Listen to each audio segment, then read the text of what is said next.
Are you ready to grow your business with NFC technology, aka TAP technology? Welcome to the Tap That podcast, the show made exclusively for promotional product professionals who want to stay ahead of the curve, offer smarter solutions, and grow their business with Tap to Engage NFC technology. In every episode, we will break down how NFC is creating real value for clients, turning ordinary swag into interactive experiences, and driving sick ROI. You're in the right place. Let's tap that. Welcome back to the Tap That Promo podcast, brought to you by the Share Company. I'm Amanda Zapp. And I'm John Lim. And today's episode is all about pets. Ooh, those furry animals that everybody loves. Amanda, do you have any pets? Yes, I do. I have a 100-pound golden retriever named Colden.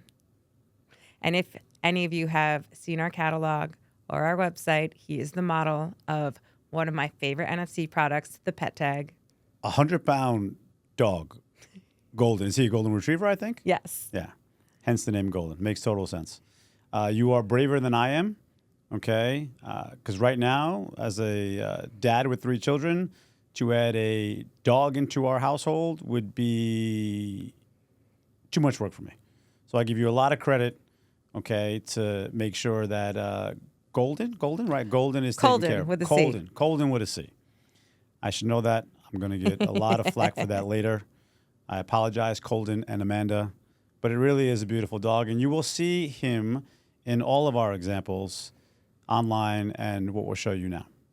So the demo that you will see that you get along with the Pet Tag, you get your digital experience, and Colden is also the model for that. So you can definitely see Colden in online. But let's take it back to explaining to you what this awesome promotional product actually is. Go ahead, John. So we have a dog tag in the shape of a bone. We can make this tag in different shapes to slide right onto the leash. But this particular dog tag was one of our fun ones that we played with in the pet category, because what it does is you tap it. On one side it says help me, and on the back is where you put your client's brand. And God forbid your dog is lost, you tap it and it immediately connects you with the owner, where you can call them, text them, find their location, and be able to connect with the homeowner or the human, as you will see on the example of the dog, and reunite the dog with the family. But that technology wasn't enough for us. And of course, we didn't build this to help find dogs, because ideally you never lose your dog, because that would be miserable. And we like to build happy products. So one of the key features to the dog tag is it stores all the pet's medical records. One of the things that's extremely important, not only when you go to different vets, but also if your dog is found or it's running around the park. If you ever got caught with your dog off a leash here in New York, they actually require you to give the medical records, and now you can tap and give all the vets up-to-date medical records right on the dog tag. Even the groomer, long-haired golden retriever, I have to bring my dog to the groomer, and they require up-to-date vaccination records, and I never have them.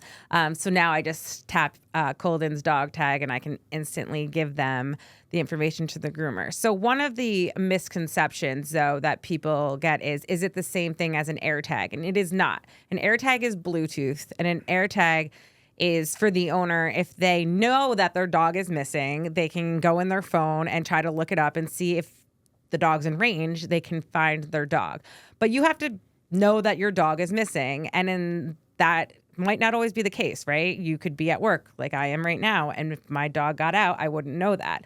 But someone could find my dog, and then they can tap the tag and have my information and call me right now. So I like to think of it more as like a reactive type of product where, God forbid, my dog gets out, someone will find him, they can tap the tag and instantly have all of my contact information. So that's like the beauty of this product, I think, because you don't know when your dog's going to run away or get lost. So I love this product. I think it's really important. But not only that, let's talk about one of John's favorite things to boast about, the double branding opportunity. Yes.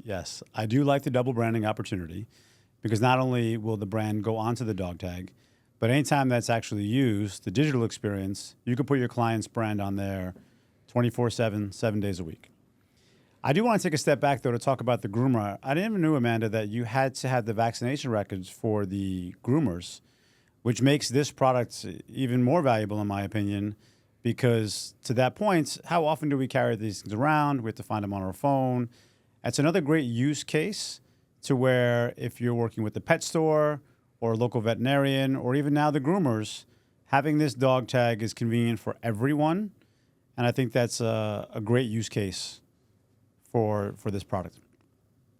So, playing one of our favorite games, John, if you were a promotional product distributor, who would you pitch this product to? I'd immediately go to veterinarians. I would go to anyone that is celebrating or promoting a dog cause, for that matter. I also would look at the pet stores and pet chains.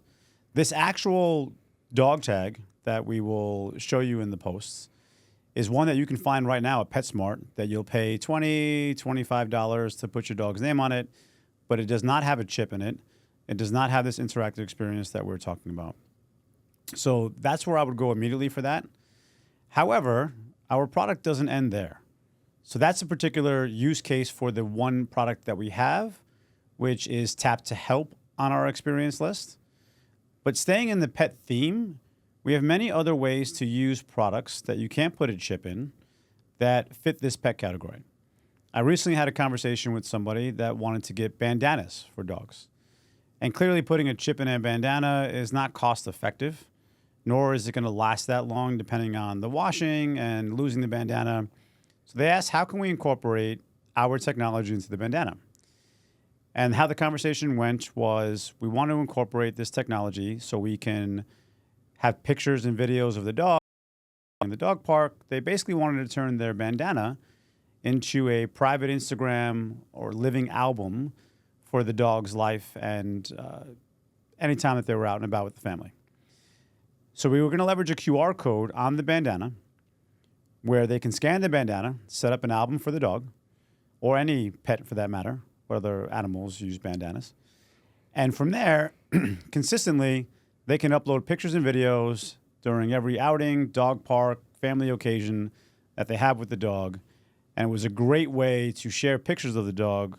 As Amanda said, when she's at work, this was a great way because it comes with a link where she can simply share the pictures with everyone here in the office of how Colden, the 100-pound golden retriever, was tearing up the house on Easter.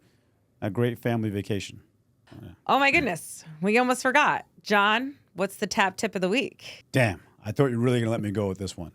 The tap tip for the week is to make it emotional, not functional. When you think about pets, they are man's best friend. They are the family glue that always puts people together. There's always emotion around animals. So make sure your pitch is emotional and not functional. And it's a solid way to get that sale and close the deal. Great advice, John. If you would like to see a pet demo, you can text DOG to 88500. Otherwise, stay tuned for our next episode. Oh, Colden's going to be so upset at his mom. Text DOG, not text Colden. Someone's in trouble now, folks. Until the next episode, keep tapping.